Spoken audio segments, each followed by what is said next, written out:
আমাকে সবকিছু ছেড়ে কবরে চলে যেতে হবে। ইন্না লিল্লাহি ওয়া ইন্না ইলাইহি রাজিউনের আওয়াজ চতুর্দিক থেকে শোনা যাবে। কুল্লু নাফসিন যায়িকাতুল মউত যখন আমাকে আস্বাদন করতে হবে, আর নামাজ পড়ার টাইম পাবো না, চিৎকার করে চাইলো একটা সিজদা দেওয়ার টাইম পাবো না।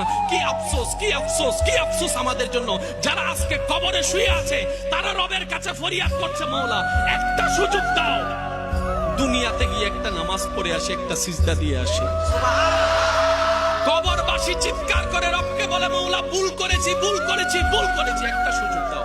আবার দুনিয়ায় যাব, মাওলা হাজার ব্যবসা থাকুক আমি নামাজ ছাড়বো না, হাজার চাকরি থাকুক আমি নামাজ ছাড়বো না, মাওলা একটা সুযোগ দাও, একটা সুযোগ দাও, একটা সুযোগ দাও।